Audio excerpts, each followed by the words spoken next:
Hello friends, आज हम chapter शुरू कर रहे हैं अकाउंटिंग रेशो। तो पहले इस रेशो के मीनिंग को क्लियर कर लेते हैं, उसके बाद बात करेंगे अकाउंटिंग रेशो का क्या मतलब है। बच्चों, रेशो का मतलब होता है quantitative relation between two variables. जब दो वेरिएबल्स के बीच में क्वांटिटेटिव रिलेशन को स्टडी किया जाता है तो इसी को रेशो कहते हैं। एग्जाम्पल के लिए बात करते हैं बॉडी स्ट्रक्चर की। अगर एक पैर की लेंथ थोड़ी ज़्यादा हो जाए और एक पैर की लेंथ थोड़ी कम रह जाए तो क्या होगा? भागने पर असर पड़ेगा, परफॉर्मेंस उतनी अच्छी नहीं हो पाएगी जो बाकियों की है। अगर दोनों पैरों की लेंथ इक्वल है तब कोई दिक्कत नहीं है, तब आप प्रॉपरली भाग सकते हैं। तो इस तरीके से देखा जाए तो अगर रेशो या रिलेशन जो होना चाहिए अगर वही है तो परफॉर्मेंस बेटर होगी, और अगर रिलेशनशिप प्रॉपर नहीं है, जो होना चाहिए वो रिलेशन नहीं है दो चीज़ों के बीच में, तो परफॉर्मेंस पर असर पड़ता है। तो रेशो का हमारी परफॉर्मेंस से किस तरीके से कनेक्शन है वो आपने समझा बॉडी स्ट्रक्चर के बेस पर। अब बात करते हैं अकाउंटिंग पे। अकाउंटिंग का रेशो से क्या रिलेशन है? करंट असेट्स करंट लायबिलिटी, ये आपने वर्ड सुने हुए। अगर किसी कंपनी में करंट असेट बहुत ज्यादा हो जाए और करंट लायबिलिटी थोड़ी सी रह जाए तो परफॉर्मेंस खराब हो जाएगी, और करंट लायबिलिटी बहुत ज्यादा हो जाए, करंट असेट बहुत कम रह जाए तो भी परफॉर्मेंस खराब हो जाएगी। एक आइडियल रेशो होता है हर चीज का, तो करंट असेट्स और करंट लायबिलिटी का क्या आइडियल रेशो होना चाहिए हम क्वेश्चंस में बात करेंगे। ऐसी अलग अलग रेशोज हैं, बहुत सारी रेशोज हैं। लिक्विडिटी रेशो, करंट रेशो, डेब्ट to equity ratio, assets to डेब्ट रेशो, बहुत सारी रेशो है, और हर रेशो का एक आइडियल रेशो होता है। अगर वो रेशो आपकी कंपनी की है तो फिर आपकी कंपनी की परफॉर्मेंस बेस्ट मानी जाएगी। लेकिन अगर आपकी कंपनी की वो रेशो नहीं है तो इसका मतलब आपको अपनी परफॉर्मेंस में कहीं ना कहीं कमी होगी जिसे आपको इंप्रूव करना चाहिए। तो चलिए चैप्टर शुरू करते हैं। मैं सीधा एमसीक्यू नहीं करवा रहा, पहले पहले आपका थोड़ा सा चैप्टर का बेस तैयार करूंगा, उसके बाद एमसीक्यू के ऊपर बात करेंगे। तो बच्चों, रेशो कितनी तरह की हमें पढ़नी है? हमारे कोर्स में रेशो है टोटल 4। सॉल्वेंसी रेशो, तो पहले बात करते हैं लिक्विडिटी रेशो की।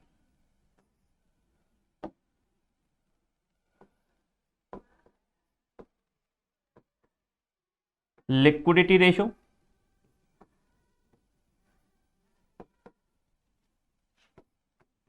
सॉल्वेंसी रेशो,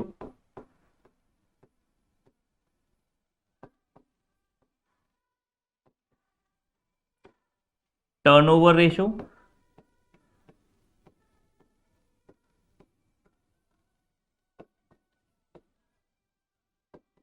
और लास्ट है आपकी प्रॉफिटेबिलिटी रेशो।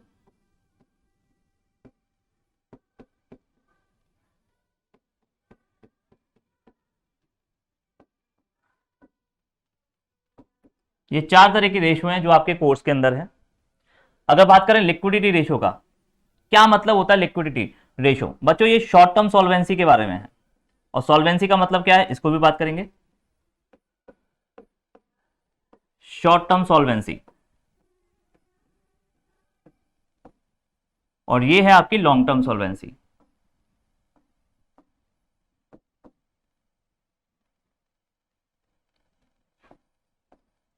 सॉल्वेंसी का मतलब क्या है? ये दिखाता है फर्म्स की एबिलिटी टू पे द डेब्ट्स। क्या फर्म अपनी डेब्ट को पे करने में सक्षम है या नहीं। डेब्ट का मतलब लायबिलिटीज। देखो भाई, लायबिलिटी दो तरह की होती है, लॉन्ग टर्म या शॉर्ट टर्म। एक ऐसी लायबिलिटी जो मुझे 4 साल या 5 साल के बाद देनी है। मैंने बैंक से लोन ले रखा है 5 साल के लिए, तो ये लॉन्ग टर्म लायबिलिटीज है। क्या मैं इनको टाइम पर पे कर पाऊंगा? इसको किससे रिप्रेजेंट करते हैं? लॉन्ग टर्म सॉल्वेंसी से। लेकिन अगर मेरे ऊपर लायबिलिटी, मैंने किसी से सामान परचेज कर रखा है उधार, मैंने क्या बोला होगा सामने वाले को कि भाई मैं 1 महीने में पैसा दे दूंगा, 2 महीने में दे दूंगा, तो वो लायबिलिटी जो आने वाले 12 महीने के अंदर अंदर मुझे पे करनी है, ऐसी लायबिलिटी को शॉर्ट टर्म लायबिलिटीज कहते हैं। और ये लायबिलिटी क्या मैं टाइम पर पे कर पाऊंगा? ये कौन सी रेशियो से पता लगता है? शॉर्ट टर्म सॉल्वेंसी से। दोनों ही सॉल्वेंसी रेशियोज हैं।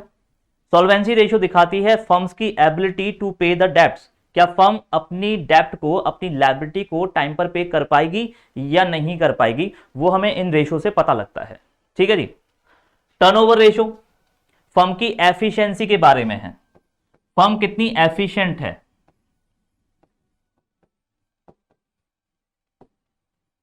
और प्रॉफिटेबिलिटी रेशियो फर्म की परफॉर्मेंस को दिखाती है।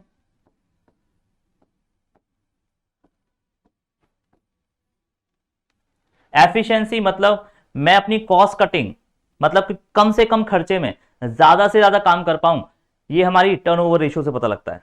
अगर टर्नओवर रेशियो सही है, इसका मतलब आप अपने कॉस्ट पर आपका पूरा कंट्रोल है। आपकी पॉलिसीज, चाहे डेटर कलेक्शन की बात हो, मैं अपने डेटर से टाइम पर पैसा कलेक्ट कर लेता हूं, टर्नओवर रेशियो से पता लगेगा। प्रॉफिटेबिलिटी रेशियो, मेरे कमाने की परसेंटेज कितनी है, मैं 10% प्रॉफिट कमा रहा हूं, 20% प्रॉफिट कमा रहा हूं, मेरे जो भी मैं प्रॉफिट कमा रहा हूं उसकी परसेंटेज क्या है, वो हमें यहां से पता लगता है प्रॉफिटेबिलिटी रेशियो से। अब इसमें आपको दो रेशियो मेन पढ़नी है, एक है आपकी करंट रेशियो,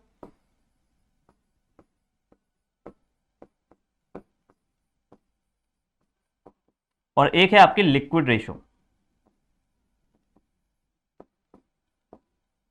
ये दो रेशियो इसके अंदर आएंगी। सॉल्वेंसी रेशियो, बच्चों इसमें बहुत सारी रेशियोज हैं, जैसे कि debt to equity ratio, total assets to डेप्ट ratio,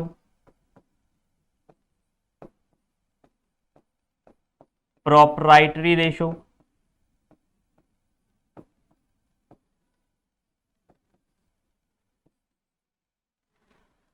interest coverage ratio.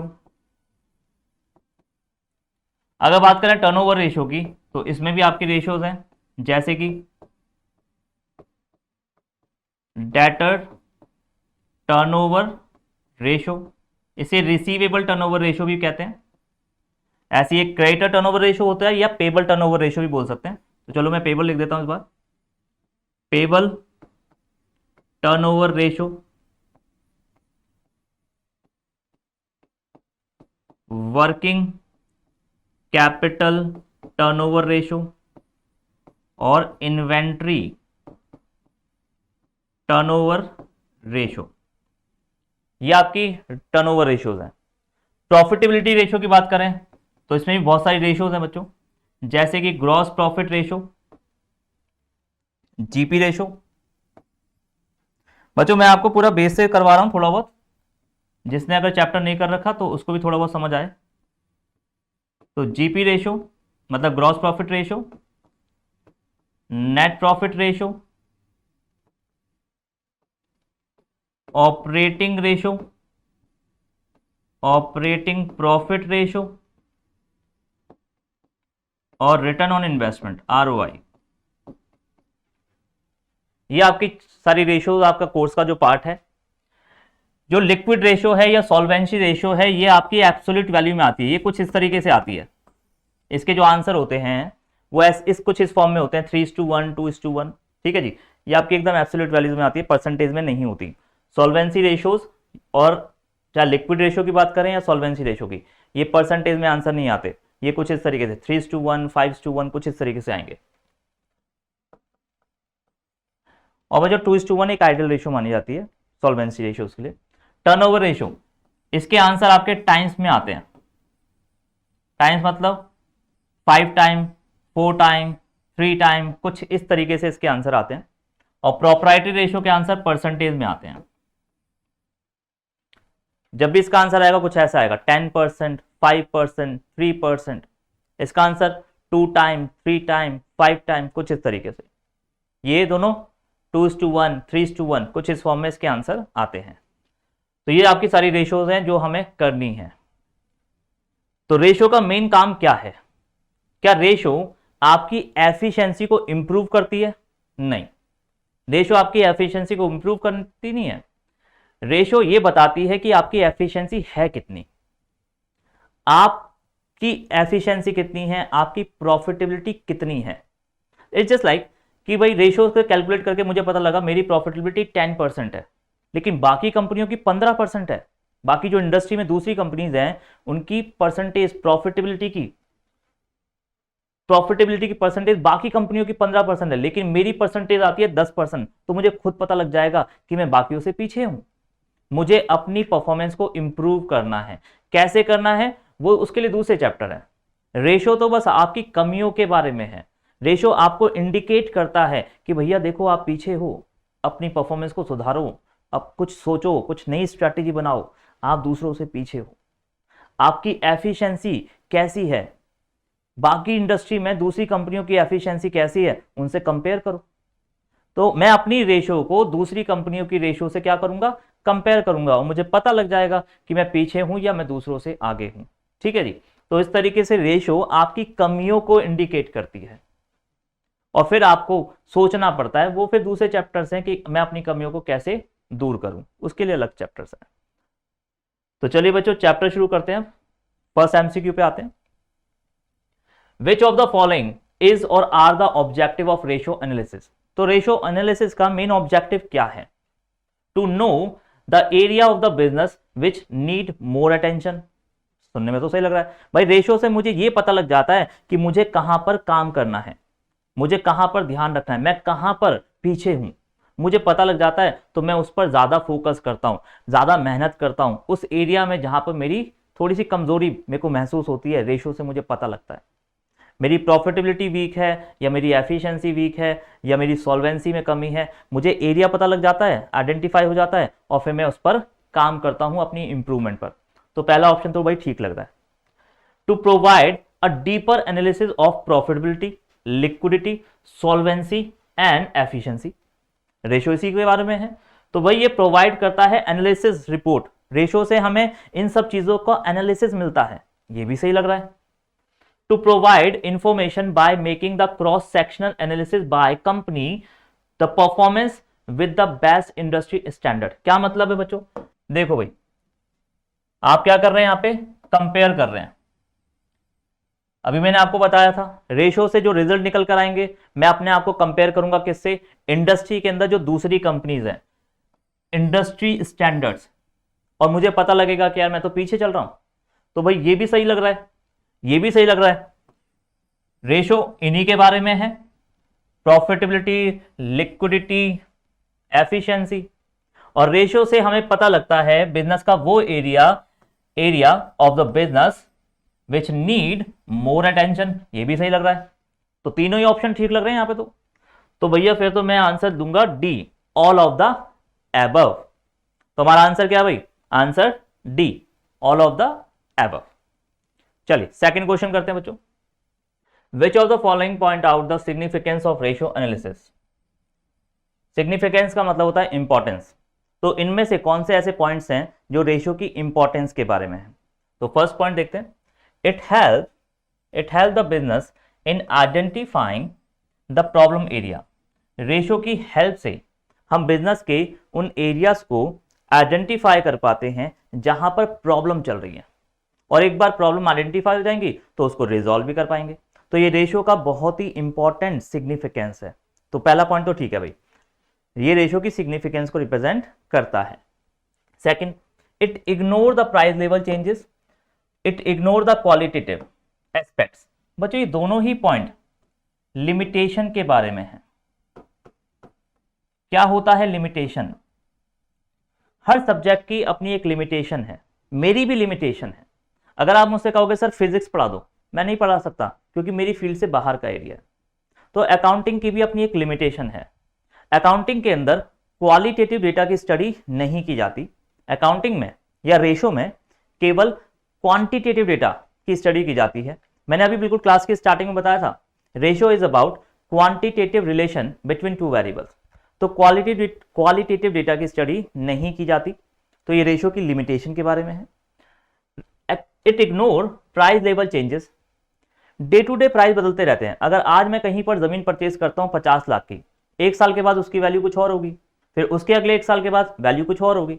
Market value बदलती रहती है। तो रेशो में या अकाउंटिंग में हम प्राइस लेवल चेंजेस को रेगुलर बेसिस पर स्टडी नहीं कर सकते। तो ये भी अकाउंटिंग की एक लिमिटेशन को रिप्रेजेंट करता है। तो ये दोनों पॉइंट रेशो की लिमिटेशंस हैं, ना कि सिग्निफिकेंस। तो ये सिग्निफिकेंस को रिप्रेजेंट नहीं करते। तो सेकंड पॉइंट गलत हो गया, थर्ड पॉइंट गलत हो गया, ऑल ऑफ द अबव ये तो चल ही नहीं सकता। तो केवल पॉइंट ए है बच्चों। तो आंसर देखते हैं सेकंड का। अच्छा पहले से आया हुआ था वहां पे, सेकंड का A answer. Okay third question देखिए भाई। Ratio analysis can help, ratio analysis can help know about the potential area. ध्यान देने वाली बात है, यहां पे एरिया लिखा है या पोटेंशियल एरिया? क्या होता है पोटेंशियल एरिया? बच्चों ये पोटेंशियल का मतलब संभावित, फ्यूचर में होने वाला। तो रेशो एनालिसिस क्या हमें पोटेंशियल एरिया को स्टडी करने या उसको इंप्रूव करने में मदद करता है, या आपके करंट एरिया को स्टडी करता है? बच्चों अभी मेरे पास क्या करंट एसेट्स है, अभी मेरे पास क्या करंट लायबिलिटी है, अभी मुझे किसको कितना पैसा देना है। तो रेशो आपके करंट मतलब कि आपके प्रेजेंट डेटा को स्टडी करता है, ना कि पोटेंशियल एरिया को। तो एक बार देखते हैं क्या लिखा है। Ratio analysis can help know about the potential area which can be improved with the effort in the desired direction. तो इसमें ना वैसे तो पूरी स्टेटमेंट ठीक लग रही है देखने में, बस एक छोटा सा गड़बड़ है यहां पे। पोटेंशियल एरिया की जगह अगर सिर्फ एरिया लिखा होता तब तो मैं इस स्टेटमेंट को ठीक बोल देता, लेकिन यहां पे लिखा है पोटेंशियल एरिया। तो बच्चों आप एक बार पीछे जाके देखो, हमने पीछे भी क्या किया था। It help the business in identifying the problem area. Current problem area को आइडेंटिफाई करने में हेल्प करता है, ना कि पोटेंशियल एरिया। ठीक है, पीछे और फर्स्ट क्वेश्चन पे भी जाके देखते हैं एक बार। To know the area of the business which need more attention. Current में अभी प्रेजेंट में कौन से ऐसे एरियाज हैं जिसमें मुझे मोर अटेंशन, ज्यादा अटेंशन देने की जरूरत है? बच्चों रेशो आपके करंट डेटा को स्टडी करता है, ना कि पोटेंशियल डेटा को। ठीक है, तो पोटेंशियल एरिया की जगह अगर एरिया होता तब तो मैं इस स्टेटमेंट को ट्रू बोल देता, और क्योंकि यहां पे पोटेंशियल एरिया है इसलिए मैं इसको फॉल्स कहूंगा। तो आंसर आपका बी होना चाहिए। चेक करते हैं, आंसर आपका बी। ठीक है जी, बहुत माइनर सा फर्क है। देखा जाए तो कभी कभी हो सकता है कि पार्शली ट्रू और पार्शली फॉल्स ऐसा लग सकता है इसका आंसर। ठीक है, तो बहुत माइनर सा गैप है आंसर के अंदर। आंसर एकदम बदल सकता है इसका, सिर्फ इस वर्ड को हटा दो तो चलिए नेक्स्ट क्वेश्चन शुरू करते हैं। Next question, question number 4, dash dash dash means firm's ability to meet its long term liability. बच्चों लॉन्ग टर्म लायबिलिटी के लिए कौन सी रेशो है? कौन सी रेशो है जो लॉन्ग टर्म सॉल्वेंसी के बारे में बात करती है? Solvency ratios. ठीक है जी, इसमें ये सारी रेशोज आती हैं आपकी, तो इस बार इसमें से चेक करते हैं। तो dot dot dot means the firm's ability to meet its long term liability. कौन सी ऐसी चीज यहाँ पे वर्ड आपको दिखाई दे रहा है जो लॉन्ग टर्म लायबिलिटी को पे करने के बारे में हो सकता है? तो बच्चों लॉन्ग टर्म लायबिलिटीज या लॉन्ग टर्म सॉल्वेंसी के लिए सॉल्वेंसी रेशोज यूज की जाती हैं, राइट? तो देखिए भाई, आंसर आपका ए, आपका आंसर ए होना चाहिए। ए। लिक्विडिटी, ये तो शॉर्ट टर्म सॉल्वेंसी के बारे में है, शॉर्ट टर्म लायबिलिटीज के बारे में है। एफिशिएंसी, इसके लिए तो टर्नओवर रेशो होती है। नन ऑफ द अबव, ये तो नन ऑफ द अबव नहीं, सॉल्वेंसी रेशो। तो बच्चों सॉल्वेंसी रेशोज होती हैं जो लॉन्ग टर्म लायबिलिटीज के बारे में बात करती हैं कि मैं अपनी लॉन्ग टर्म लायबिलिटी को टाइम पर पे कर पाऊंगा या नहीं कर पाऊंगा। नेक्स्ट क्वेश्चन देखते हैं, question number 5, which of the following ratios measure the short term solvency. कौन सी ऐसी रेशियो है जो शॉर्ट टर्म सॉल्वेंसी को कैलकुलेट करती है? शॉर्ट टर्म सॉल्वेंसी का मतलब आने वाले कुछ 12 महीने के अंदर जो भी लायबिलिटी मुझे पे करनी है, क्या वो टाइम पर पे कर पाऊंगा या नहीं कर पाऊंगा, ऐसी रेशियो को शॉर्ट टर्म सॉल्वेंसी कहते हैं। इनके लिए दो रेशियोज हैं आपके पास, current ratio and liquid ratio. ठीक है जी, देखते हैं क्वेश्चन में क्या दे रखा है। करंट रेशियो सही है, लिक्विड रेशियो ये भी सही है। देखिए एक बार चार्ट, ये चार्ट बहुत काम आएगा आपके। ठीक है जी, करंट रेशियो, लिक्विड रेशियो, ये दोनों रेशियो कैसी हैं? शॉर्ट टर्म सॉल्वेंसी को दिखाती हैं। तो शॉर्ट टर्म सॉल्वेंसी में करंट रेशियो भी आ रही है, सही आंसर। लिक्विड रेशियो ये भी सही आंसर। तो आंसर हम बोथ ए एंड बी दे सकते हैं, तो आंसर आपका डी होना चाहिए बच्चों, आंसर आपका डी। चलिए अगला question, which of the following ratios measure the long term solvency. कौन सी रेशियोज ऐसी है जो लॉन्ग टर्म सॉल्वेंसी के बारे में है? देखिए भाई, लॉन्ग टर्म सॉल्वेंसी कौन सी रेशियोज है यहाँ पे? डेब्ट to equity ratio, total assets to डेब्ट रेशियो, प्रॉपर्टी रेशियो और इंटरेस्ट कवरेज रेशियो। इनमें से देखो क्या ऑप्शन वहां पे बेस्ट लग रहा है आपको? डेब्ट टू इक्विटी, टोटल एसेट्स, डेब्ट टू इक्विटी ये सही लग रहा है। प्रॉपर्टी रेशियो क्या ये भी आ रहा था वहां पे? प्रॉपर्टी रेशियो ये भी आपकी लॉन्ग टर्म सॉल्वेंसी के बारे में है, तो ये भी ऑप्शन सही है, बढ़िया। लिक्विड रेशो ये गलत है। लिक्विड रेशो आपका शॉर्ट टर्म सॉल्वेंसी के बारे में, वो लॉन्ग टर्म के बारे में नहीं है, तो लिक्विड रेशो गलत है बच्चों। तो ए एंड सी ये दोनों ऑप्शन आने चाहिए, तो ए एंड सी, तो आंसर क्या होना चाहिए भाई आपका डी। तो ये सिंपल सा छोटा सा चार्ट है जिससे आपके कई सारे क्वेश्चन इससे इसी से हो जाएंगे। ठीक है जी, आगे देखते हैं। The dot ratio provide the information critical to the long term operations of the firm. फिर से same question, long term operation से रिलेटेड कौन सी रेशियो होती है बच्चों? Answer C, solvency. Activity ratio ये क्या है, पहले इसके ऊपर भी बात कर लेते हैं थोड़ी सी। एक्टिविटी रेशियो बच्चों ये आपकी टर्नओवर रेशियो ही है।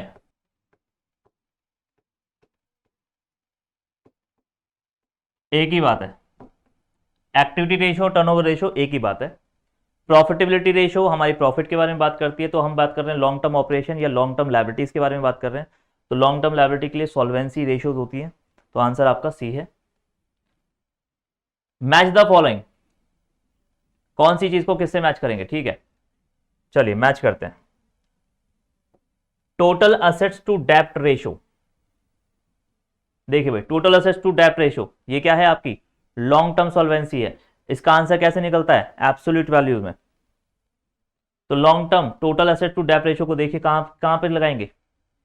प्रॉफिटेबिलिटी रेशियो नहीं, सॉल्वेंसी रेशियो हाँ, ये सही लग रहा है। टोटल असेट्स टू डेब्ट रेशियो ये आपकी लॉन्ग टर्म सॉल्वेंसी रेशियोज होती है।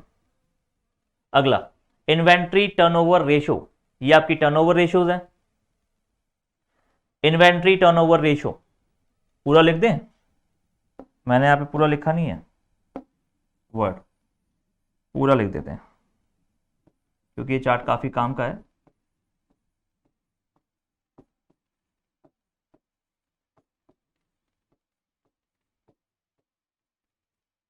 इन्वेंट्री टर्नओवर रेशियो, तो इन्वेंट्री टर्नओवर रेशियो ये कौन सी किस तरह के रेशियोज हैं? Activity ratio. मैंने अभी आपको पीछे बताया था टर्नओवर रेशियो या एक्टिविटी रेशियो एक ही बात है, एक बार पीछे देख लीजिए। एक्टिविटी रेशियो टर्नओवर रेशियो एक ही बात होती है, इसका दूसरा नाम है ये। तो इन्वेंट्री टर्नओवर रेशियो ये आपकी एक्टिविटी रेशियो है। करंट रेशियो ये आपकी शॉर्ट टर्म सॉल्वेंसी रेशियो होती है, इन्हें हम लिक्विड रेशियो के नाम से ज्यादातर यूज करते हैं। तो करंट रेशियो आपकी लिक्विड रेशियो में जाएगी, ये इसके साथ मैच होगा। और return on investment ROI return on investment ये आपकी बच्चों प्रॉफिटेबिलिटी रेशियोज होती हैं। तो रिटर्न ऑन इन्वेस्टमेंट आपकी प्रॉफिटेबिलिटी रेशियो। मैं फिर से कह रहा हूं जो चार्ट पीछे बनाया है ना वो बहुत काम का है, इस चार्ट को अच्छे से देख लो। कम से कम आपके जितने भी मैं क्वेश्चन कराऊंगा उसमें से 1/3 क्वेश्चन तो इसी में से निकल कर आएंगे। अभी हमने कैलकुलेशन वाले क्वेश्चन नहीं करें, कैलकुलेशन वाले क्वेश्चन अभी जस्ट शुरू करेंगे थोड़ी देर में। पहले आपके थोड़े से आपको ये तो पता लग जाए कि रेशियो कितने तरह की होती है। तो आंसर क्या होना चाहिए भाई? ए के साथ 2, ए के साथ 3, ये तो गलत हो गया, काट दो से। ए के साथ 2 होना चाहिए, ये सही लग रहा है। ए के साथ 1, ये भी गलत हो गया। ए के साथ 4, ए के साथ 4 नहीं हो सकता, ए के साथ सिर्फ 2 हो सकता है, तो ये भी गलत हो गया। ठीक है जी, केवल ये बचा है, बाकी भी एक बार चेक कर लो। बी के साथ 3 होना चाहिए, बी के साथ थर्ड ऑप्शन सही जा रहा है।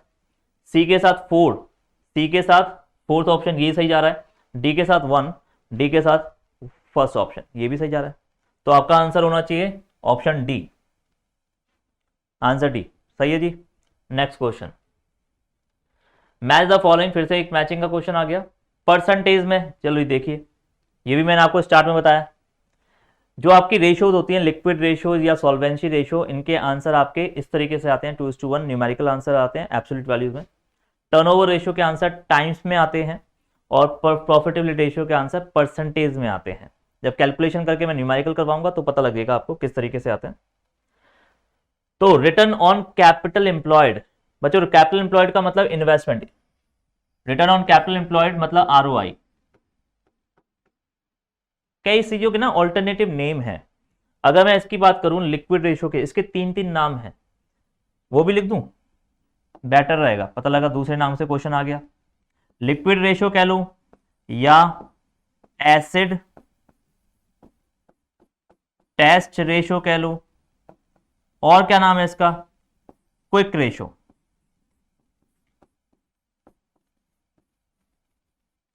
एक ही बात है, तीन अलग अलग नाम है लेकिन एक ही बात है।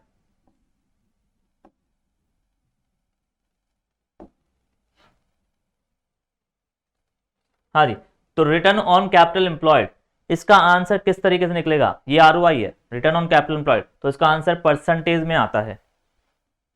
तो देखो भाई, इसको मैं मैच करूंगा इसके साथ। Receivable turnover ratio, turnover ratio है बच्चों, टर्नओवर रेशो सारी ये रही, इनका आंसर कैसे आता है, टाइम्स में। तो इसको हम मैच करेंगे इसके साथ। प्रोपराइटरी रेशो, ये एक ऐसी रेशो है जो प्योर रेशो भी होती है, प्योर रेशो का मतलब ये, इन्हें बोलते हैं प्योर रेशो। चलो जी, ये भी यहां पे लिख देते हैं।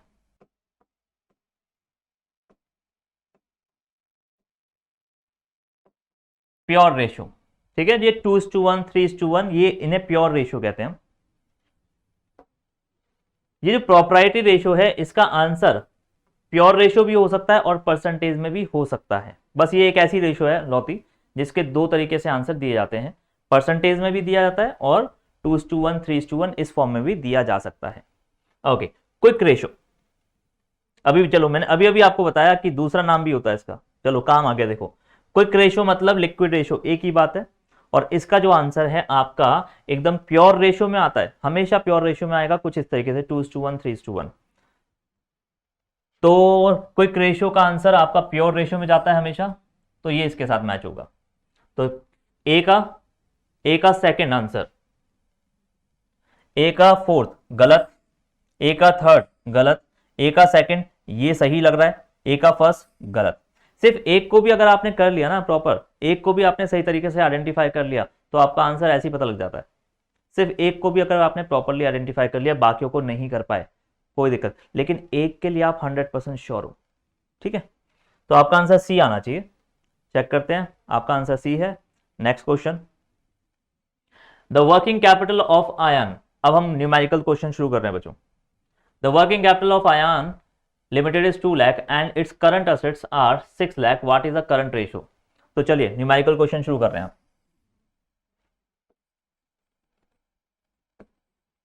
करंट रेशो कैसे कैलकुलेट होती है बच्चों, करंट रेशो का फॉर्मूला होता है current assets upon current liability, right. और वर्किंग कैपिटल का फॉर्मूला होता है working capital is equal to current assets minus current liability.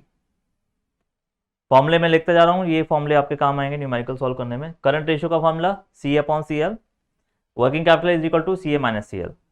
अब इसने क्या क्या बताया, वर्किंग कैपिटल कितनी है 2 लाख, तो वर्किंग कैपिटल की जगह 2 लाख लिख दें। और क्या बताया इसने, and its current assets are 6 lakh, current assets हमारी 6 लाख है। तो मुझे यहां से करंट लायबिलिटी मिल जाएगा, current liability is equal to 6 lakh minus 2 lakh, तो current liability is 4 lakh. Current liability आ गया, करंट एसेट क्वेश्चन ने दे ही रखा था। अब करंट एसेट कितना 6 लाख और करंट लायबिलिटी 4 लाख, दोनों को डिवाइड कर दीजिए 1.5:1। आप सीधा 1.5 भी लिख सकते हैं, ऐसी कोई दिक्कत नहीं है। तो current ratio is equal to 1.5। आप लिखना चाहो तो 1:1 लिख लो, नहीं लिखना चाहते कोई दिक्कत नहीं है। तो आंसर आपका 1.5 है। तो देखिए भाई 1.5 कहां पे है, ये आ गया आपका 1.5। तो आंसर आपका होना चाहिए सी, आंसर आपका सी आ गया। Next question, working capital is the axis of current assets over current liability. बिल्कुल सही बात है, अभी पीछे मैंने वर्किंग कैपिटल का फॉर्मूला दिखाया। वर्किंग कैपिटल क्या है, axis of current asset over current liability. समझते हैं इसे, दोबारा से देखते हैं। अभी पीछे हमने क्वेश्चन में बात करी भाई करंट एसेट कितनी, current asset 6 lakh, current liability कितनी, 4 लाख। तो बताइए करंट असेट्स करंट लायबिलिटी से कितना ज्यादा है, करंट असेट्स कितना एक्सेस अमाउंट है करंट लायबिलिटी कंपैरेटिवली। आप 2 लाख बताएंगे, आपने कहा जी 2 लाख रुपए ज्यादा है। Current assets is in excess of current liability by 2 lakh. मेरी करंट असेट्स करंट लायबिलिटी के कंपैरेटिवली 2 लाख से ज्यादा है। और वर्किंग कैपिटल का फॉर्मूला क्या है, सी A minus C L, C A 6 lakh, C L 4 lakh, तो यहां से भी तो 2 लाख ही आ रहा है। तो वर्किंग कैपिटल यही तो इंफॉर्मेशन दे रहा है आपको। तो working capital is about the current assets is excess by dash amount of current liability. तो working capital is the excess of current assets over current liability. सही लग रहा है स्टेटमेंट, तो answer is A true. False तो नहीं है, सही बात कर रहा है। पार्शली ट्रू नहीं हो सकता, पार्शली ट्रू, 100% सही बात कर रहा है। ठीक है जी, कांट से भाई क्यों नहीं कह सकते, सही कह सकते हैं। तो ठीक है, आंसर आपका ए आंसर आपका ठीक है। Next question, current ratio of the Vidyut private limited is 3:2, accountant wants to maintain its 2:1। बच्चों ये क्वेश्चन इंपॉर्टेंट आ गया, इस क्वेश्चन पे थोड़ा डिटेल में बात करनी पड़ेगी। हमेशा कोई भी चीज एक जैसी नहीं रहती। हमेशा आज मेरे ऊपर अगर 5 लाख की लायबिलिटी है, मैंने 1 लाख रुपए लायबिलिटी पे कर दी, तो लायबिलिटी कम हो जाएगी, लायबिलिटी रह गई 4 लाख रुपए। तो क्या मेरी करंट रेशियो में चेंज आएगा, बिल्कुल आएगा। हमेशा रेशियो एक जैसी नहीं रह सकती, रेशियो में चेंज आते रहते हैं। एग्जाम्पल के लिए देखिए भाई, एग्जाम्पल के लिए लेट सपोज अभी मेरी करंट असेट मान लो 4 लाख रुपए है और करंट लायबिलिटी 2 लाख रुपए। अगर मैं अपनी करंट लायबिलिटी 1 लाख रुपए की पे कर दूं, पेड 1 लाख टू क्रेडिटर, अगर मैंने अपने क्रेडिटर को 1 लाख रुपए की पेमेंट कर दी, तो इससे होगा क्या, मेरे पास से कैश कम हो जाएगा 1 लाख रुपए, और कैश कम होने का मतलब मेरी करंट असेट्स 1 लाख रुपए से कम हो गई, लेकिन मेरे ऊपर लायबिलिटी भी तो 1 लाख से कम हो गई। दोनों ही 1 लाख से कम हो रहे हैं। तो अब मेरी करंट असेट क्या रह गई, आफ्टर 1 लाख पेमेंट मेरी करंट असेट रह गई 3 लाख रुपए, और मेरी करंट लायबिलिटी 2 लाख से घटकर 1 लाख रुपए। बच्चा यहां पे जल्दबाजी में आंसर कर देता है कि करंट रेशियो में कोई चेंज नहीं होगा। उसे लगता है कि भाई जब दोनों ही कम हो रहे हैं, करंट असेट भी कम हो रही है, करंट लायबिलिटी भी कम हो रही है, दोनों ही कम हो रहे हैं, तो रेशियो पे कोई चेंज नहीं पड़ेगा। बच्चा जल्दबाजी में आंसर ये कर देता है, लेकिन आंसर गलत है। रेशियो पे फर्क पड़ेगा। आप चेक करो, पहले रेशियो क्या आ रही थी, यहां से रेशियो निकालो, current ratio is equal to current assets upon current liability. 4 lakh रुपए 2 लाख रुपए, आपकी रेशियो आ रही थी 2:1, आपकी रेशियो आ रही थी 2:1, और अब कितनी आ रही है, 4 लाख रुपए, ठीक है ना पहले, और अब आपकी रेशियो कितनी आ रही है, 3:1। तो आपकी रेशियो क्या हो गई, इंप्रूव हो गई, रेशियो पहले से इंक्रीज हो गई। तो जब आप अपनी लायबिलिटी को पे करते हो, पे लायबिलिटीज, तो जनरली हम ये मानते हैं कि हमारी रेशियो क्या हो जाएगी, इंक्रीज हो जाएगी। अगर मेरी रेशियो पहले 2:1 थी, मैं इसके बेस पर आंसर कर रहा हूं बच्चों, अगर मेरी रेशियो 2:1 थी पहले और मैंने अपनी लायबिलिटीज पे कर दी, तो इससे मेरी रेशियो पर क्या असर पड़ेगा, मेरी रेशियो इंक्रीज कर जाएगी, बढ़ जाएगी। और अगर मेरे ऊपर लायबिलिटी बढ़ जाए कम होने की जगह, आपने अपनी लायबिलिटी पे करी थी तो आपके ऊपर से लायबिलिटी कम हुई, आपके ऊपर से लायबिलिटी कम हो गई।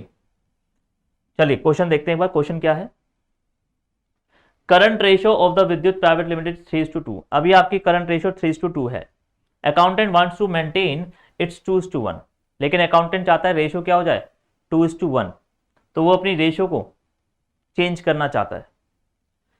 फॉलोइंग ऑप्शंस आर अवेलेबल, अब आपके पास क्या क्या ऑप्शन अवेलेबल हैं, he can repay the bills payable, bills payable मतलब ये आपकी करंट लायबिलिटीज होती है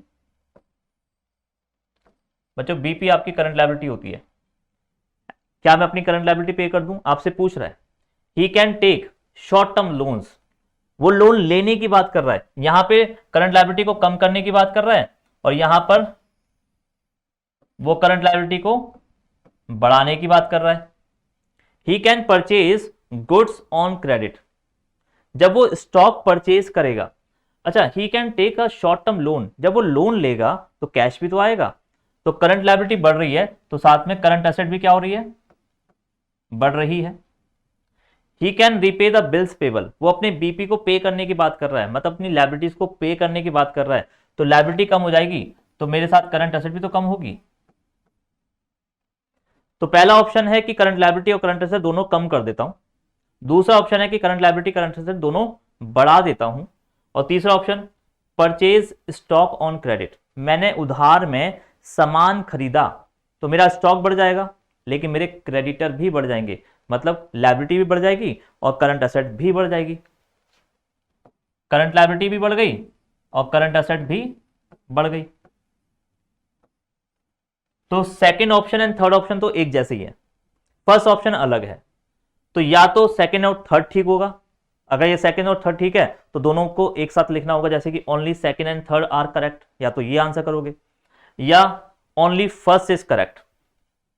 आंसर या तो यहां से आएगा या यहां से आएगा, बी तो नहीं हो सकता। ओनली सेकंड इज करेक्ट नहीं बोल सकता, क्यों नहीं बोल सकता? क्योंकि अगर सेकंड करेक्ट है तो फिर थर्ड भी करेक्ट होना चाहिए, क्योंकि दोनों एक जैसी बातें हैं। ये थोड़ा क्वेश्चन अच्छा है ना। Only first and third are correct, first और थर्ड ये दोनों करेक्ट है, ये भी नहीं हो सकता। भाई ये गिनने की बात कर रहा है, ये बढ़ने की बात कर रहा है, तो दोनों कैसे ठीक हो जाएंगे? तो क्या करें भाई, कैसे आंसर करें? Current ratio of private limited 3:2, accountant wants to maintain ratio 2:1। तो रेशियो क्या बढ़ाने की बात हो रही है या कम करने की बात हो रही है? रेशियो बढ़ाने की बात हो रही है। चेक करो कैसे। बच्चों 3:2 को पहले उसी बेस पर लेकर आओ, तो क्या इसको पूरा सॉल्व करो, ये पूरी तरह से सॉल्व नहीं है। 3:2 का मतलब 1.5:1, 1.5 से रेशो बढ़कर 2 पर जा रही है, तो रेशो इंक्रीज करने की बात हो रही है। रेशो इंक्रीज कब होती है? जब आप अपनी लायबिलिटी को पे करते हैं, तभी आपकी रेशो क्या होती है? इंक्रीज होती है।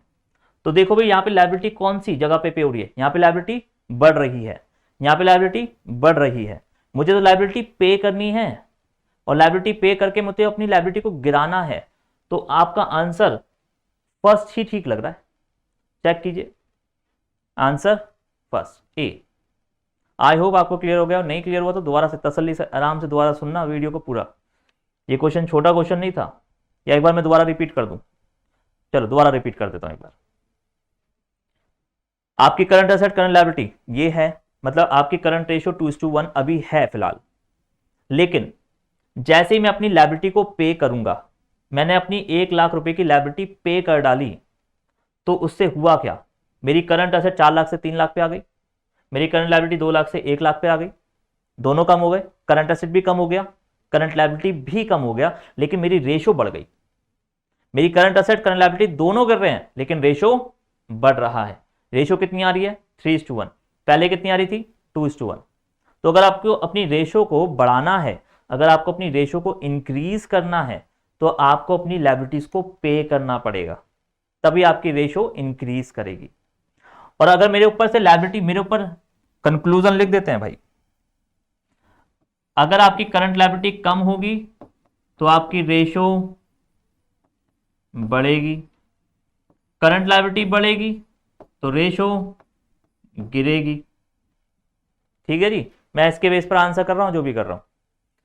अब यहां पे देखो, अभी आपकी रेशो क्या थी? 3:2। मैं इसको 1.5 बोल सकता हूं, मैंने 2 से 3 को काट दिया, तो अभी रेशो मेरी 1.5 है, लेकिन मैं चाहता हूं मेरी रेशो 2 आ जाए, तो मैं रेशो को क्या कर रहा हूं? बढ़ाना चाहता हूं। तो रेशो को बढ़ाने के लिए क्या करना पड़ेगा? मुझे अपनी करंट लायबिलिटी को पे करना पड़ेगा, मतलब मैं चाहता हूं मेरी करंट लायबिलिटी गिर जाए, कम हो जाए। तो बच्चों करंट लायबिलिटी तो केवल यहीं गिर रही है, बाकी यहाँ पे तो करंट लायबिलिटी बढ़ रही है, यहाँ पे करंट लायबिलिटी बढ़ रही है, तो ये ऑप्शन ठीक नहीं हो सकते। केवल यही ऑप्शन है जहाँ पे मेरी करंट लायबिलिटी गिरती हुई दिखाई दे रही है।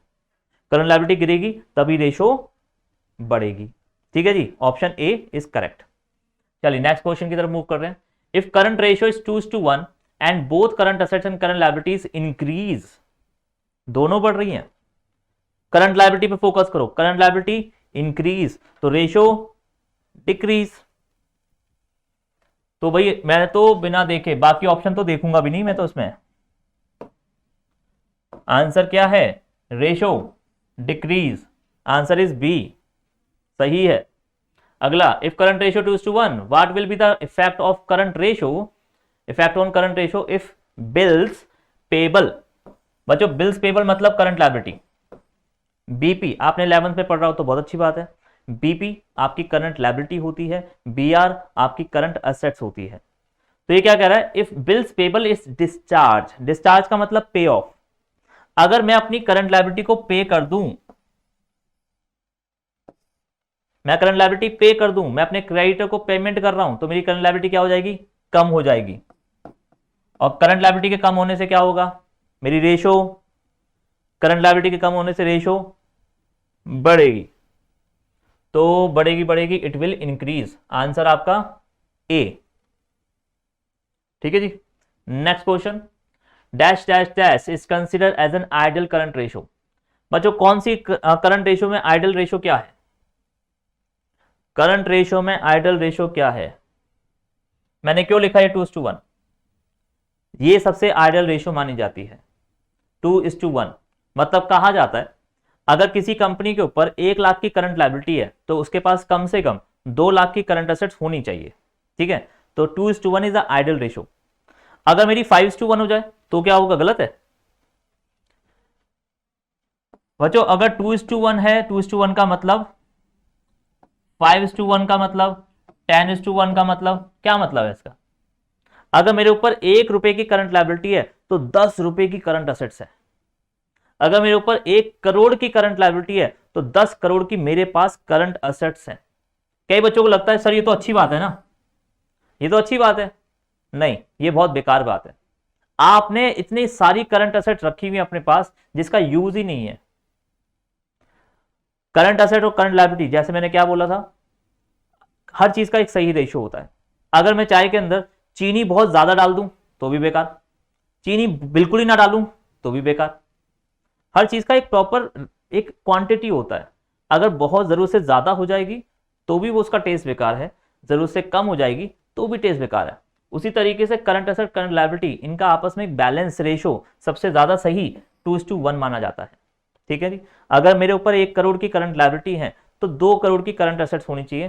थोड़ा बहुत ऊपर नीचे चल सकता है लेकिन बहुत ज्यादा ऊपर नीचे नहीं चल सकता। तो भाई ये तो बहुत ही खराब है ना, ये नहीं चलेगा। इतनी ज्यादा करंट एसेट रख के क्या करोगे, मेरे गोडाउन में मैं पूरा इतना सारा सामान भर के रख लूं, खराब हो जाएगा। थोड़ा थोड़ा रखना चाहिए। ठीक है जी। तो 2:1 इज द आइडियल रेशो, ये याद करने वाला टॉपिक था, ये समझाने वाला वैसे कुछ ज्यादा खास टॉपिक नहीं था। तो 2:1 इज द आइडियल रेशो, तो आंसर क्या है भाई आपका C. Next question, generally a lower current ratio is considered a better. Lower जितना कम होगा रेशो उतना बेटर नहीं, जनरली जितना हायर होगा उतना बेटर नहीं। बहुत कम भी अच्छा नहीं है, बहुत ज्यादा भी अच्छा नहीं है। हर चीज का एक सही क्वांटिटी होता है। तो जितना लोअर गलत है, बहुत हायर गलत है, दोनों ही आंसर गलत होते हैं। Generally a lower current ratio, very lower current ratio या लोअर करंट रेशो, अगर मेरे को ऑप्शन दिया जाए, अगर मुझे ऑप्शन दिया जाए कि भाई 1:1, 2:1, 3:1 कौन सी करंट रेशो होनी चाहिए, तो मैं इसे सिलेक्ट करूंगा। और अगर मुझे इसका ऑप्शन ना दिया जाए और मुझसे कहा जाए भाई ये वाली रेशो ज्यादा बेटर है या ये वाली बेटर है, तो मैं इसको प्रेफर करूंगा।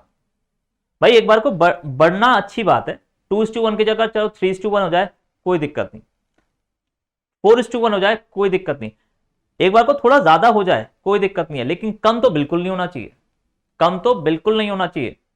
तो लोअर तो बिल्कुल एक्सेप्टेबल नहीं है, एक बार को हायर थोड़ा बहुत एक्सेप्टेबल है। इट्स जस्ट लाइक चाय में चीनी बिल्कुल ना डले वो तो बिल्कुल मंजूर नहीं है भाई। थोड़ी ज्यादा डल जाए चल जाएगी, लेकिन बिल्कुल ही ना डले या कम डले वो नहीं चलेगी। ठीक है जी। अब जिसको चीनी पसंद नहीं है तो वही, शुगर पसंद नहीं है तो उसकी बात अलग है।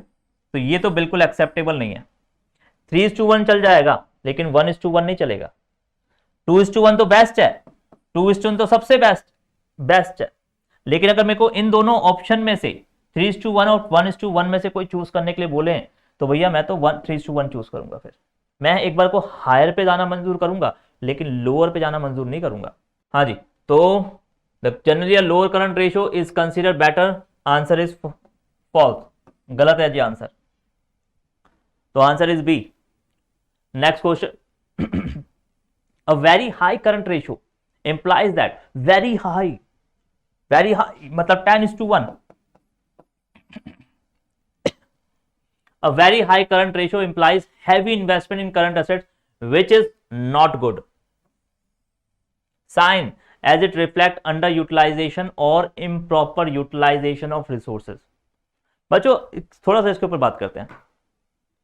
लेट सपोज मेरी एक कंपनी है, या चलो कंपनी भी छोड़ो, मैं अपनी ही बात कर रहा हूं, बिजनेस की बात ही नहीं करते। मेरे को रोज मेरे पूरे दिन में कितने का खर्चा हो जाता होगा। मैं कार से आ रहा हूं जा रहा हूं या बाइक से आ रहा हूं जा रहा हूं, कुछ खा पी भी लेता हूँ बाहर, पूरे दिन में मेरा खर्चा कितना हो जाता होगा, 1000 रुपए 500 रुपए। हर समय मैं अपनी जेब में 50,000 लेके घूमूं तो क्या ये सही बात है? हर समय जब भी मैं निकलता हूं घर से 50,000 लेकर जेब में डाल के निकलूं तो क्या होगा? वो 49,000 रुपीज बेकार पड़े ना, उसका कोई यूज हो रहा है क्या?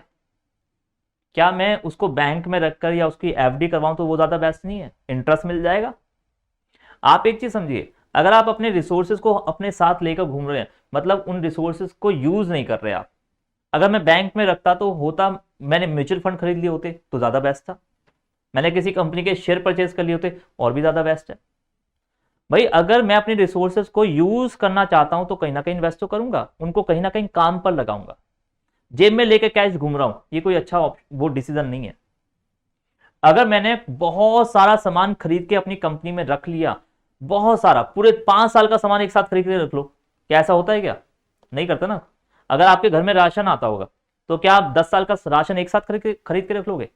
नहीं, खराब हो जाएगा। बहुत सारा स्टॉक परचेज कर लेना बेवकूफी है, बहुत सारा कैश अपने पास रखना बेवकूफी है, मतलब बहुत सारी करंट असेट्स रखना बेवकूफी है।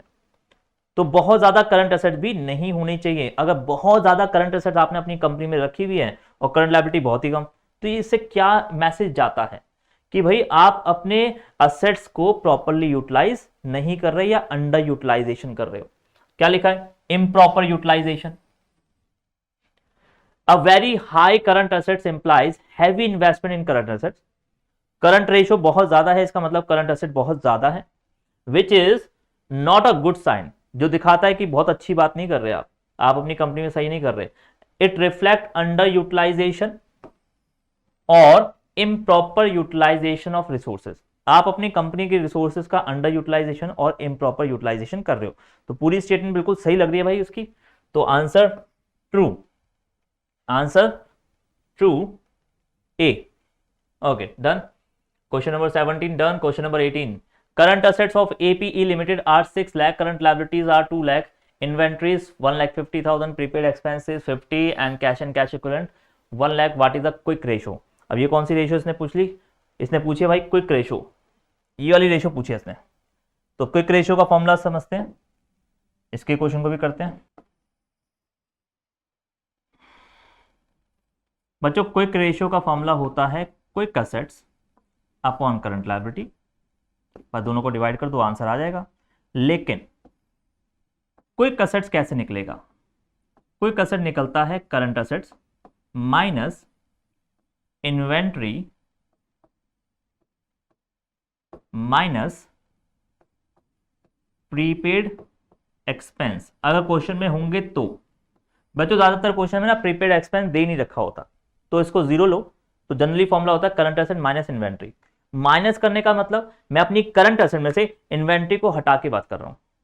इन्वेंट्री को हम क्विक असेट्स नहीं मानते, प्रीपेड एक्सपेंस को हम क्विक असेट्स नहीं मानते। ठीक है, हमें क्विक रेशियो में क्विक असेट्स की बात करनी है। तो क्विक असेट्स क्या होती है? कैश क्विक असेट्स है। बैंक का बैलेंस क्विक असेट्स है। डेटर्स ये भी क्विक असेट्स है। इनको बड़ी जल्दी से कैश में कन्वर्ट किया जा सकता है, लेकिन जो स्टॉक है, इन्वेंट्री, उसको बहुत जल्दी से कैश में कन्वर्ट नहीं किया जा सकता। तो इन्वेंट्री को क्विक असेट्स नहीं मानते, इसलिए इसको हटा दिया। प्रीपेड एक्सपेंस को क्विक असेट नहीं मानते, इसलिए इसे हमने करंट असेट से हटा दिया। तो बाकी सारी करंट असेट्स क्विक असेट्स हैं, केवल इन दोनों के अलावा। तो इन्वेंट्री और prepaid expense is not a quick assets. हाँ जी, जरा देखें एक बार वैल्यू क्या क्या दे रखी है ऊपर। Current assets of the AP is 6 lakh. Current asset आपकी 6 लाख रुपए है। करंट लायबिलिटीज आर 2 लाख और इन्वेंट्री 1,50,000। Prepaid expense 50,000। तो ये आ गया जी आपका 4 लाख। आपका क्विक असेट्स आ गया 4 लाख और cash and cash equivalent 1 lakh रुपए दे रखा है। इसका कोई काम नहीं है, बेकार की इंफॉर्मेशन है। What is the quick ratio? तो भाई क्विक असेट्स आ गई। क्विक असेट्स को यहां पे लिख दीजिए अपना। क्विक असेट 4 लाख रुपए है, तो आपका आंसर 2:1 हमारी एकदम आइडियल रेशो निकल कर आई। क्विक रेशो इज 2:1, तो आपका आंसर 2:1 मतलब 2, 2:1 मतलब 2। ठीक है, तो बी आंसर सही है आपका। Answer B is correct. Next question, the dash is a measure of liquidity. Liquidity को कौन मेजर करता है, एक बार जरा चेक करो। लिक्विडिटी को मेजर करता है करंट रेशो या लिक्विड रेशो? तो भाई करंट रेशो और लिक्विड रेशो। तो लिक्विडिटी को कौन मेजर करता है? करंट रेशो, सही है। आगे बढ़ते हैं। विच एक्सक्लूड इन्वेंट्री। एक्सक्लूड, अभी पीछे बात हुई थी, तो एक बार देखो भाई, क्विक रेशो में एक्सक्लूड की बातें होती है।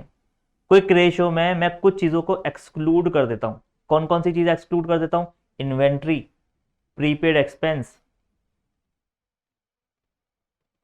तो लिक्विड करंट रेशो नहीं है भैया, लिक्विड रेशो, लिक्विड रेशो की बात हो रही है। और लिक्विड रेशो ट्रेड रिसीवल गलत है जी, ये गलत हो गया। लिक्विड रेशो और इन्वेंट्री, ये स्टेटमेंट सही जा रही है। The liquid ratio measure the liquidity. क्या लिक्विड रेशो हमारी लिक्विडिटी रेशो से रिलेटेड है? लिक्विड रेशो हमारी लिक्विडिटी को मेजर करती है, सही बात है। विच एक्सक्लूड, और लिक्विड रेशो में हम क्या एक्सक्लूड कर रहे हैं? इन्वेंट्री। हम इन्वेंट्री को काउंट नहीं करते। Generally the least liquid assets, हम केवल लिक्विड असेट्स को काउंट करते हैं। बच्चों यहीं से पता लग गया वैसे तो, लिक्विड एसेट्स की बात हो रही है। लिक्विड एसेट का मतलब quick assets. Liquid ratio quick ratio एक ही बात है। उसी तरीके से लिक्विड एसेट्स क्विक एसेट्स एक ही बात है। तो आपका आंसर डी ये सही है। यहां से करंट रेशो गलत है, ट्रेड रेशो ये भी गलत है, यहां पे इन्वेंट्री ये सही है लेकिन ये गलत है। यहां पे तो दोनों ही गलत है। यहां पे लिक्विड रेशो ये तो सही है, ये तो सही है, लेकिन यहां पे ये वाला पार्ट गलत है। तो यहां पे ये दोनों सही है, तो आपका आंसर डी होगा। तो answer is D is correct. Next, which of the following is और are not the component of quick assets. इनमें से कौन सी ऐसी चीज है जो क्विक असेट्स में काउंट नहीं होती? तो दो चीजें काउंट नहीं होती, इन्वेंट्री और प्रीपेड एक्सपेंस। तो प्रीपेड एक्सपेंस काउंट नहीं होता, सही है आंसर। इन्वेंट्री ये भी सही है, तो दोनों ही सही है। तो आंसर कुछ ऐसा होना चाहिए जिसमें ए और बी दोनों आ रहे हो, तो बोथ ए एंड बी। तो आपका आंसर डी होना चाहिए। तो answer is D is correct. Next question, purchase of machinery for cash. आपने मशीनरी परचेज करी, तो मशीनरी आ रही है आपकी बुकों में। मशीनरी इंक्रीज हो गई, आपने मशीनरी परचेज करी तो आपकी बुकों में मशीनरी बढ़ गई। और मशीनरी बच्चों नॉन करंट एसेट्स होता है, या आप कह सकते हैं फिक्स टेंजिबल एसेट्स होता है। 11th में पढ़ा था, दो तरीके एसेट्स होती है, टेंजिबल नॉन इंटेंजिबल। तो आपने मशीनरी परचेज करी, मशीनरी आ गई, लेकिन आपके पास से कैश चला गया होगा क्योंकि आपने कैश में परचेज करी है, तो आपके पास से कैश कम हो गया। और कैश बच्चों आपकी करंट एसेट्स होता है, तो करंट एसेट्स गिर गई, लेकिन मशीनरी मतलब नॉन करंट एसेट्स मेरी बुकों में बढ़ गई। तो मेरी क्विक रेशियो पर क्या असर पड़ेगा? Purchase of machinery of cash will increase the quick ratio या डिक्रीज द क्विक रेशो। फिर से वही क्वेश्चन आ गया, इंक्रीज और डिक्रीज वाला। ये क्वेश्चन थोड़ा कंफ्यूजिंग होते हैं, लेकिन कोई दिक्कत नहीं है भाई, मैंने आपको इंक्रीज और डिक्रीज के ऊपर भी बात करी है आपका। चलो इसके ऊपर भी हमें अलग से और बात करनी है। यहाँ पे मैंने आपको करंट लायबिलिटी के बेस पर सारी बातें करी थी। एक बार इसके ऊपर पूरा नोट लिखवा देता हूं, ठीक है, पूरा नोट लिख रहा हूं मैं इसके ऊपर। अगर आपकी रेशो कुछ ऐसी है 2:1 या 3:1, कुछ ऐसा रेशो है, और आपका बच्चों रेशो दो चीजों से बनती है, न्यूमरेटर और डिनोमिनेटर। अगर न्यूमरेटर बढ़ेगा तो रेशो भी बढ़ेगी, न्यूमरेटर गिरेगा तो रेशो भी गिरेगी। डिनोमिनेटर बढ़ेगा तो रेशो गिरेगी और डिनोमिनेटर गिरेगा तो रेशो बढ़ेगी। अगर आपकी रेशो 2:1 है, रेशो दो तरीके से दो चीजों से बनती है, दो वेरिएबल। मैंने आपको स्टार्टिंग में बताया था रेशो क्या है, quantitative relation between two variables. तो दो वेरिएबल्स हैं, इनमें अगर न्यूमरेटर बढ़ा तो रेशो बढ़ेगी, न्यूमरेटर गिरा तो रेशो गिरेगी। तो न्यूमरेटर का रेशो के साथ डायरेक्ट रिलेशन है। और डिनोमिनेटर बढ़ा तो रेशो गिरेगी, डिनोमिनेटर गिरा तो रेशो बढ़ेगी। अब आपकी क्विक एसेट के ऊपर बात करें, क्विक रेशो पे बात करें। क्विक रेशो बनता है क्विक एसेट्स और करंट लायबिलिटी से, quick assets and current liability. चलो ये भी बात करते हैं ना, पीछे की बात करें। हमारी क्विक रेशो की बात हो रही है, तो क्विक रेशो बनता है quick assets upon current liability. और क्विक एसेट्स में सारी करंट एसेट्स आती हैं, बस इन्वेंट्री को छोड़कर और प्रीपेड एक्सपेंस को छोड़ दो। कैश इसके अंदर आता है। इसके अंदर क्या क्या चीजें आती हैं, क्विक एसेट्स का क्या मतलब है, इसके अंदर बच्चों कैश आता है, बैंक का बैलेंस भी आता है, इसके अंदर डेटर भी आते हैं, सब चीजें आती हैं, सारी की सारी करंट एसेट्स आती है, except inventory and prepaid expense. सारी करंट एसेट्स इसके अंदर आती है। अब इस ट्रांजैक्शन से मेरा कैश क्या हो रहा है, कम हो रहा है। तो कैश कम होने का मतलब क्या मैं ये कह सकता हूं कि मेरी क्विक एसेट्स कम हो रही है? कैश कम हो रहा है मतलब मेरी क्विक एसेट्स कम हो रही है। और क्विक एसेट्स कम होने का मतलब, क्विक एसेट्स कम होने का मतलब न्यूमरेटर कम हो रहा है। और न्यूमरेटर जब कम होता है तो रेशो, न्यूमरेटर जब कम होता है तो रेशो भी कम हो जाती है, रेशो डिक्रीज हो जाता है। तो ये छोटे छोटे नोट्स आपके बनते जा रहे हैं। ये आपका एक नोट हो गया, ये आपका तो सबसे मेन नोट, बड़ा नोट हो गया आपके लिए। इसको अच्छे से उतार लीजिएगा, ठीक है, अपनी कॉपियों में। तो जब न्यूमरेटर गिरता है तो रेशो भी गिरती है। और इस क्वेश्चन में कुछ ऐसे ही हो रहा है। आपका न्यूमरेटर की वैल्यू क्या हो रही है, कम हो रही है। आपका कैश कम हो रहा है। मशीनरी बढ़ रही है, इससे मुझे कोई मतलब नहीं है वहां पे, लेकिन कैश कम हो रहा है, मुझे इससे मतलब है। मेरा कैश कम हो रहा है मतलब मेरी क्विक एसेट्स कम हो रही है, क्विक एसेट्स कम हो रही है मतलब क्विक एसेट्स कम, मतलब मेरी रेशो भी कम। तो रेशो बच्चों डिक्रीज होगी, आपका आंसर बी, रेशो डिक्रीज है। चेक करते हैं जी, आपका आंसर बी हो गया। ओहो 816 हो गए। चलिए next question, liquidity ratio assess the enterprise ability to meet its. Liquidity ratio क्या दिखाती है? लिक्विडिटी रेशो हमारी शॉर्ट टर्म सॉल्वेंसीज को दिखाती है। तो liquidity ratio assess the enterprise ability to meet its short term financial obligations.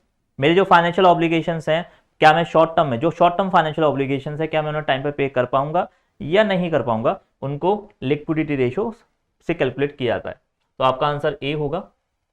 A, long term के लिए आपकी सॉल्वेंसी रेशियोज होती हैं, शॉर्ट टर्म के लिए लिक्विडिटी रेशो होती है।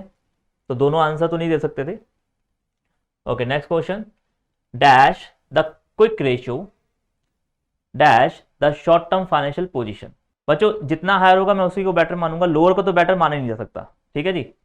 इसने लिखा लोअर बेटर, गलत। लोअर तो बेटर हो ही नहीं सकता। लोअर पुअर हो सकता है लेकिन बेटर नहीं हो सकता, हायर पुअर नहीं हो सकता। हायर बेटर होगा, लोअर पुअर होगा। तो ये दोनों ठीक लग रहे हैं। लोअर, पहले तो स्टेटमेंट चेक कर लो ना, लोअर को मैं बेटर नहीं बोल सकता, हायर को मैं पुअर नहीं बोल सकता, ठीक है। अब लोअर पुअर, अब देखो कौन सा मैच करता है। Higher the quick ratio, better the short term financial position, सही लग रहा है। Lower the quick ratio, poor the short term financial position. अरे आंसर पहले ही आ गया इसका, चलो इसका आंसर पहले से निकाल दिया, क्लिक हो गया वो भाई। तो ए आपका आंसर ठीक है भाई, higher and better. Higher the quick ratio, short term financial position, जितनी मेरी क्विक रेशियो ज्यादा अच्छी होगी उतना मेरा शॉर्ट टर्म फाइनेंशियल पोजीशन भी अच्छा होगा। तो अच्छी अच्छी बातें करनी है, बुरी बुरी बातें क्यों करें। तो इसको ना सिलेक्ट करके, कभी कभी ना दोनों ऑप्शन आपके ठीक होते हैं, दोनों ऑप्शन ठीक होते हैं, तो आपको डिसाइड करना है उसमें से आप कौन से को बेस्ट लेगो।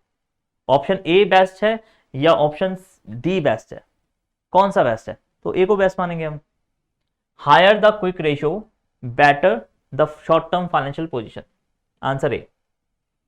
Next, operating plus operating profit ratio plus 100%, एक आपका इस फॉर्मूले के ऊपर बेस्ड क्वेश्चन है बच्चों।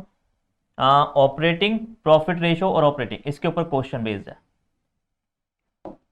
देखिए भाई, ऑपरेटिंग रेशियो ये हमारे खर्चों के बारे में है कि हमने ऑपरेटिंग एक्सपेंस कितने करे, और एक होता है ऑपरेटिंग प्रॉफिट रेशियो, ये प्रॉफिट के बारे में है, ये एक्सपेंस के बारे में है, ये प्रॉफिट के बारे में है, और दोनों का टोटल हमेशा 100% होगा। मैं भी प्रूफ करके दिखाऊंगा। लेट्स सपोज एग्जांपल के लिए मैंने कोई चीज 80 रुपए में खरीदी और 20 रुपए का प्रॉफिट ऐड करके मैंने उसे 100 रुपए में बेच दिया। सेल करा मैंने 100 रुपए में, 20% का मेरा प्रॉफिट मार्जिन था और 80 रुपए का मैंने उस पर खर्चा किया था, कॉस्ट। इक्वेशन क्लियर है? तो मेरे कॉस्ट की परसेंटेज क्या है, मेरा कॉस्ट का परसेंटेज सेल के आगे, हमेशा सेल के बेस पर कैलकुलेट करना है जब भी प्रॉफिटेबिलिटी रेशियो की बात होगी। तो अगर मैं आपसे पूछूं मेरी ऑपरेटिंग रेशियो आपकी कॉस्ट की रेशियो होती है, तो भैया मेरा 80% का खर्चा है, 20% का प्रॉफिट है और टोटल मेरा सेल 100%। तो आपकी जो 100% वैल्यू है ये आपके रेवेन्यू को रिप्रेजेंट करती है, आपकी सेल वैल्यू को, ऑपरेट इसमें प्रॉफिट की परसेंटेज और कॉस्ट की परसेंटेज। तो operating ratio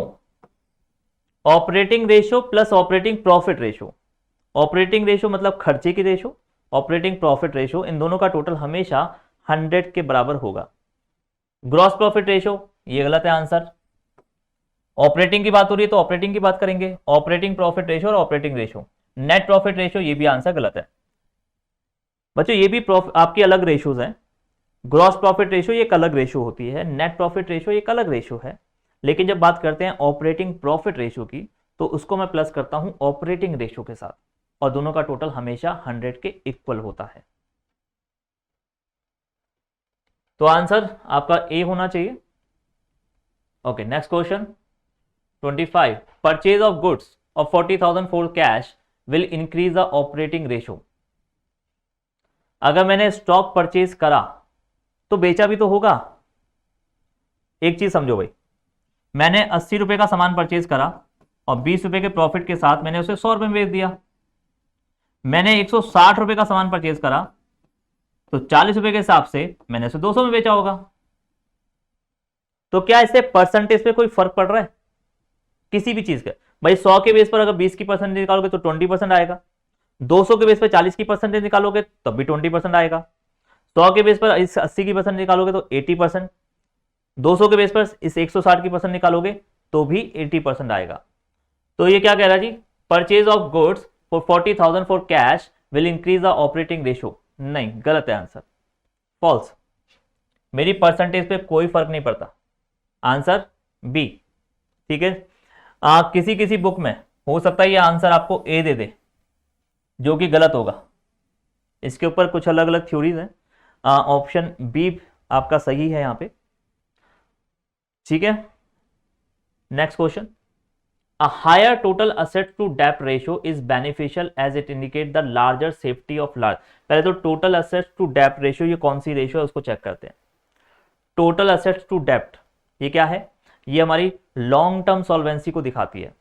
long term solvency मतलब लॉन्ग टर्म लायबिलिटीज। क्या मैं टाइम पर पे कर पाऊंगा? मैंने बैंक से पैसा लिया 5 साल के लिए उधार, तो क्या मैं टाइम पर बैंक वालों का पैसा दे पाऊंगा? ये इस बारे में है।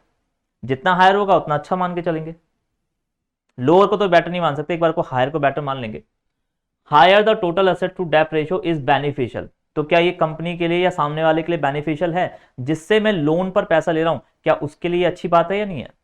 मेरी कंपनी की टोटल एसेट टू डेप्ट रेशियो हायर है, इसका मतलब मैं बड़े आराम से सामने वाले का पैसा टाइम पर दे पाऊंगा। तो सामने वाले को सुनकर कैसा लगेगा? अच्छी बात है। Beneficial as it indicate the larger safety of margin for the lender. Lender मतलब जिससे मैंने पैसा लिया है, क्या ये उसके लिए काफी सेफ सिक्योर बात है कि कंपनी की टोटल एसेट टू डेप्ट रेशियो बहुत हायर है? बच्चों टोटल एसेट टू डेप्ट रेशियो का चलो फॉर्मूला भी लिख लो। टोटल एसेट्स टू डेप्ट, डेप्ट का मतलब लॉन्ग टर्म लायबिलिटीज। अच्छा अगर ये मैं कहूं 5:1, इसका क्या मतलब है? कंपनी के ऊपर जो डेप्ट हैं वो 1, तो कंपनी के पास टोटल एसेट्स 5। कंपनी के पास एसेट्स अगर 5 करोड़ की है तो लायबिलिटी केवल 1 करोड़ की, तो बताओ ये कंपनी अपनी लायबिलिटीज को आराम से पे कर सकती है ना? तो जिससे मैं बैंक से अगर मैं लोन लेता हूं तो क्या बैंक वाले को टेंशन लेने की जरूरत है? अगर मेरे पास 5 लाख की एसेट्स हैं, 5 करोड़ की एसेट्स हैं, और मैं बैंक से कहूं सर देखो मेरे पास 5 करोड़ की एसेट्स है, मैं अपनी प्रॉपर्टी सारी गिरवी रखवा देता हूं, 5 करोड़ की प्रॉपर्टी मैं आपके पास रखवा देता हूं पेपर उसके, आप मुझे 1 करोड़ का लोन दे दो, तो क्या बैंक हंसते हुए बड़े आराम से देगा भाई लोन? बैंक को फिर टेंशन लेने की जरूरत नहीं है, क्योंकि मैंने 5 करोड़ की संपत्ति बैंक के पास गिरवी रखवाई है, तो बैंक आराम से 1 करोड़ का लोन दे देगा, बैंक को टेंशन लेने की जरूरत नहीं पड़ेगी। तो भाई ये स्टेटमेंट एकदम सही बात कर रहा है। लेंडर के लिए बहुत ज्यादा सेफर है अगर कंपनी की टोटल एसेट्स टू डेप्ट रेशियो बहुत ज्यादा है, तो जिससे मैं उधार ले रहा हूं उसके लिए ये बड़ा सेफर पॉइंट ऑफ व्यू है। और अगर ऐसा होता मेरे पास टोटल संपत्ति 1 करोड़ की, लेकिन मैंने बाहर वालों से लोन ले रखा है 5 करोड़ का, तो उनको टेंशन हो जाएगी कि भाई मैं लोन दे पाऊंगा या नहीं दे पाऊंगा। तो ये लैंडर के लिए बड़ा रिस्की वाला मामला हो गया, लेकिन ये लैंडर के लिए बड़ा सेफर वाला मामला है। नेक्स्ट क्वेश्चन, पहले ए का आंसर तो देख, ए आ गया, ठीक है जी। Question number 27, dash dash dash provide the approximation of the average time takes to collect debtor. मैं डेटर से कितने टाइम में पैसा ले लेता हूं उसको दिखाने के लिए हम क्या टर्मोलॉजी यूज करते हैं? डेटर टर्नओवर रेशियो नहीं, ये तो हमारी एफिशिएंसी को दिखाता है बच्चों।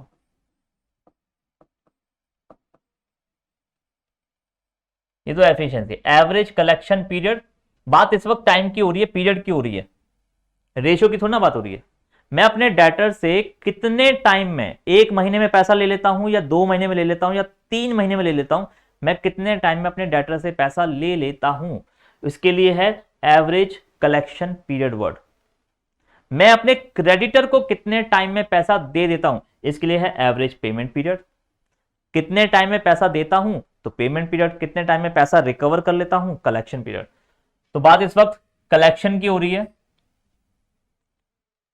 तो average collection period provides the approximation of the average time.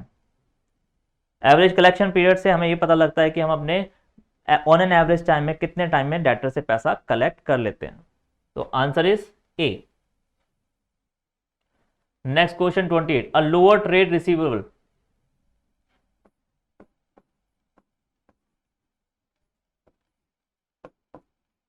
Turnover ratio lower है, मतलब जिस एरिया की भी टर्नओवर रेशियो की बात होगी, अगर वो लोअर है मतलब आपकी उस एरिया में एफिशिएंसी भी लोअर है। याद रखिएगा पीछे हमने बात की थी अभी, डाटा टर्नओवर रेशियो ये ज्यादा होना चाहिए, वर्किंग कैपिटल टर्नओवर रेशियो ज्यादा होना चाहिए, इन्वेंट्री टर्नओवर रेशियो ज्यादा होना चाहिए, और payable turnover ratio.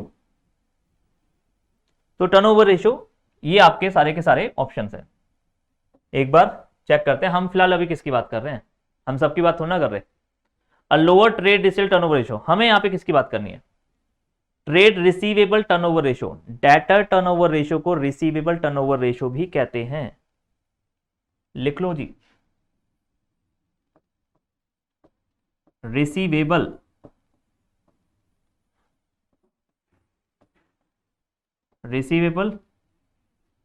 Turnover ratio. A lower trade receivable turnover ratio indicate the inefficient. Lower है मतलब एफिशिएंसी कम है, मतलब इनएफिशिएंट है।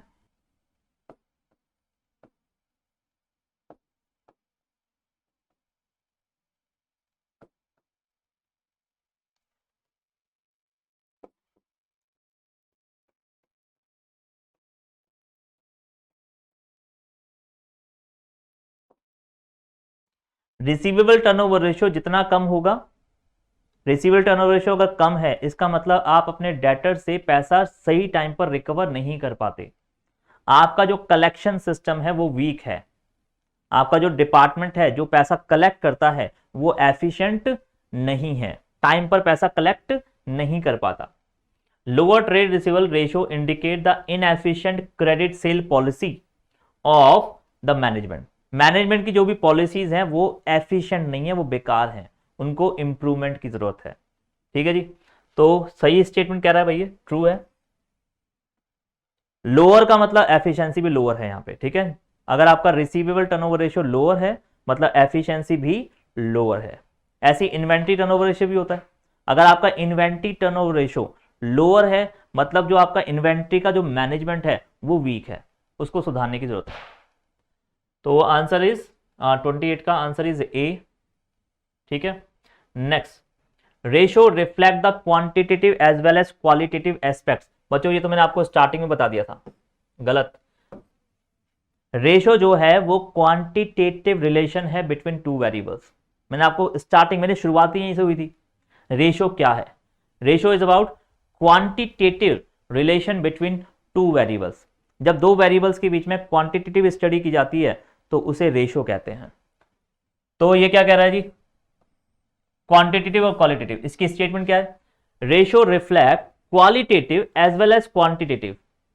क्या दोनों की बात करता है रेशियो, नहीं, केवल क्वांटिटेटिव की करता है, क्वालिटेटिव की बात नहीं करता। तो answer is false, B. Question number 29 हो गया। 30 question, ratio are comparable even if different accounting policies and procedures are followed by different firms। बच्चों एक चीज याद रखना है, कंपैरिजन का सबसे बेसिक चीज क्या है, बेसिस इक्वल होने चाहिए। एग्जांपल के लिए, एक बच्चा मैथ में 98 मार्क्स लेकर आ गया और एक बच्चे ने क्रिकेट के अंदर 98 का स्कोर कर दिया, बताओ कौन सा बच्चा ज्यादा अच्छा है। एक बच्चा मैथ में 98 मार्क्स लेकर आ रहा है और एक बच्चा क्रिकेट में 98 का स्कोर कर रहा है, कौन सा बच्चा ज्यादा अच्छा है। बहुत इलॉजिकल क्वेश्चन लग रहा होगा, सर ये ऐसे कैसे कंपेयर कर सकते हैं, दोनों ही बच्चे अपनी फील्ड में अच्छे हैं। हाँ बिल्कुल, कंपैरिजन कर ही नहीं सकते, कंपैरिजन कर ही नहीं सकते क्योंकि दोनों के बेसिस अलग अलग हैं, दोनों की दुनिया अलग अलग है। तो कंपैरिजन कब पॉसिबल है, जब दो चीजें एक ही चीज से बनी हो, एक ही चीज के बारे में हो, उनका जो बेस है, फाउंडेशन है, वो एक ही हो। अब एक कंपनी जो फार्मा इंडस्ट्री है, एक कंपनी जो गारमेंट इंडस्ट्री है, उन दोनों की प्रॉफिटेबिलिटी को मैं आपस में कंपेयर नहीं कर सकता। दोनों कंपनी, एक कंपनी जो गारमेंट में, दूसरी कंपनी भी गारमेंट इंडस्ट्री में हो, दोनों गारमेंट की इंडस्ट्री में सेम काम कर रही हो, तब मैं उनके आपस में परफॉर्मेंस को कंपेयर कर सकता हूं। तो अगर एक कंपनी का accounting policy, rules, procedure, principle different है और दूसरी कंपनी के अकाउंटिंग रूल्स डिफरेंट हैं, पॉलिसीज डिफरेंट है, तो क्या उनके डेटा को आपस में कंपेयर किया जा सकता है, नहीं किया जा सकता। तो ये क्वेश्चन कुछ ऐसे ही है, ratios are comparable even if different accounting policies and procedures are followed. क्या रेशियो कंपेरेबल हैं, रेशियोज आर कंपेरेबल नहीं। अगर डिफरेंट अकाउंटिंग पॉलिसीज हैं, डिफरेंट अकाउंटिंग कन्वेंशंस फॉलो हो रहे हैं तो फिर रेशियो कंपेरेबल नहीं होंगे। तो answer is false, ratio comparable नहीं होंगे, आंसर इज बी। तो इसी के साथ एक क्लास ओवर होती है हमारी। नेक्स्ट क्लास में फिर से हम आगे दूसरे चैप्टर स्टार्ट करते हैं। चैप्टर स्टार्ट करेंगे इशू ऑफ शेयर कैपिटल। चलिए नेक्स्ट क्लास में मिलते हैं। Bye bye.